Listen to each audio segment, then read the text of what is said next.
Good morning, guys. Hey, thank you for joining me today. What does a farmer do with all that data? So every time I went to the field this summer, from planting, spraying, strip tilling, top dressing, harvest, tillage, the monitor was with us and it was recording. If it was controlling a product, we have that data of that product, the date, the amount, the type, and all that information. So what do we do with all that? How do we deal with it? One, how do we turn it into something that we can read and use? And then two, with all that information, what do we do with the information once it's in a usable form? And so my little friend behind me, called SMS Software Spatial Management System, helps me do all that, and it does it very well. It is super cool and very easy, and I love it. And so I'll spin the camera around. I got some maps already preloaded to give a good example of what it can do for us, and let's go through that. Monitor, not the most exciting thing out there, so I'm going to try and do this very quick. One, to summarize up this SMS software, the data that we receive, it's not very exciting, but it's super quick, super easy, and it is worth a gold mine to us. So here's a planting map. So we're starting our hybrid history. It's just a simple USB stick from the Integra to the desktop. Here's all my fields that I have under Maple Grove Farms myself, my customers above and below me. So if they ever needed some information again from an old field we did years ago, we can pull that up.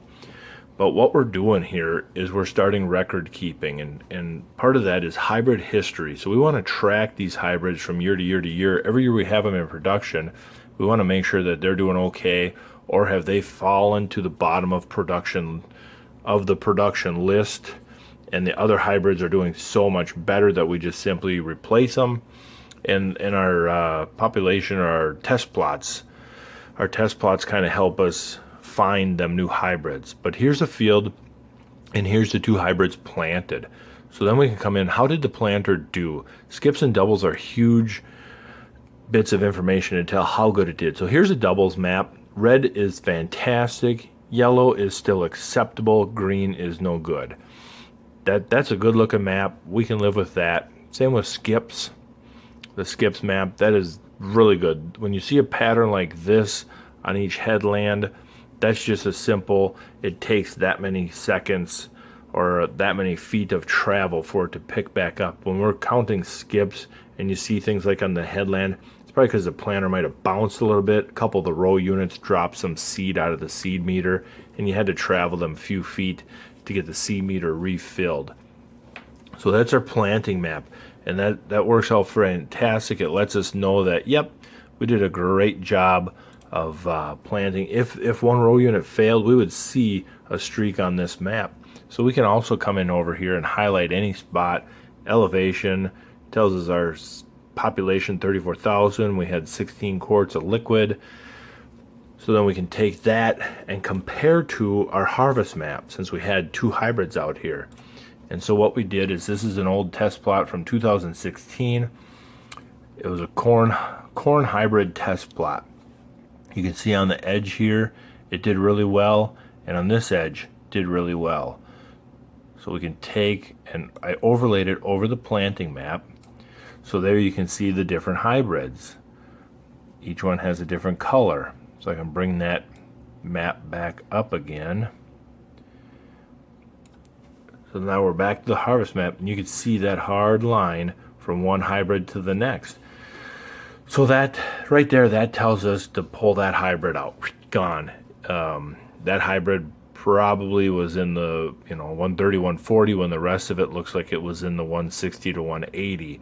We can't afford a hybrid that's lagging 20, 30, and 40 bushel behind in a test plot. It ain't even worth taking him to the field. With the coloring here, we can also look where he failed. So this is the back slope of the hill. 2016 was pretty fantastic year. So actually there's no reason for that hybrid to have failed other than this is sand. And he might not like sand very well. Down at this end, it's heavy wet ground, and he did really well down here.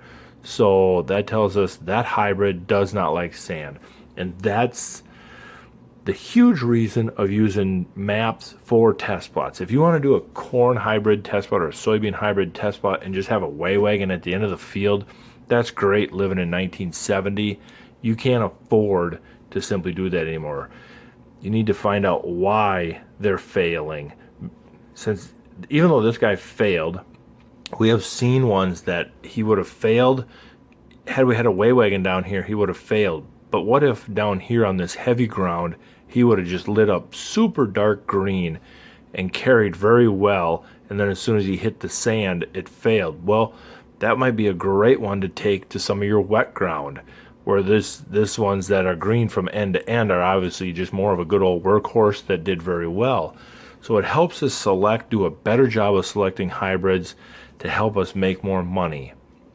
And that's the whole thing we're here for, is to try and make money. We're talking margins if you do make a profit of just pennies per acre. So then the next part is another tool is I can stitch maps together. So this is actually 3 different fields. I just stitched them together to make one big field. I like this for the customers. I can just simply put all their fields together, send it out in one nice big clean map. It sends a summary with each map. It sends a summary with like the legend over here, the moisture content of the crop, and average bushel to the acre. And here is how many acres of each breakdown there is. So then we can start to create a history. So these next 4 maps are all the same field. We have a bad spot there. We have a bad spot there.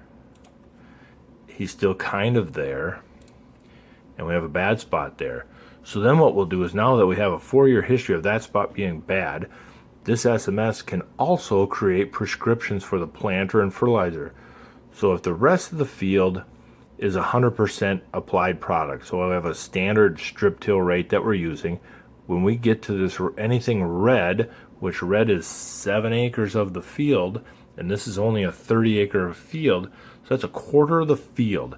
So if we have a quarter of the field, I can hold my cursor right here. There's 22 bushel beans right there, 18 bushel beans right there, 19 bushel, 18, So we're running half. Down here we're at 49, 45. 50, we're just shy of 50 bushel. There's a 50, 50, 50, 50, 50. And so we're half. So when we come into this red, if we can pull for a quarter of the field, save half of the input of seed and fertilizer. So what will happen is I can write a prescription. When the strip till machine's coming, it hits anywhere red, it drops the rate in half. Same on the planter. If it's corn, the liquid pop-up would also be included, but it would drop the seeding rate and the liquid pop-up in half. That is huge dollars. That is super important to us. I feel like I went 100 miles an hour through this. The amount of information that we have here to utilize is worth its weight in gold. Helps us make decisions super fast, because hybrids are changing super fast. And with the management that this computer can help me create programs to run the equipment at the farm is super helpful as well. And I'm excited to someday get to that point. We're already set up for it. We're just trying to get a little more history going and stuff like that, and just kind of get more comfortable with it. SMS is a fantastically simple product to use. I love it. But guys, like I said, I feel like I went 100 miles an hour through this map or through this program, but I hope that answers questions. Hope that explains what we're doing at home. Thank you very much for watching.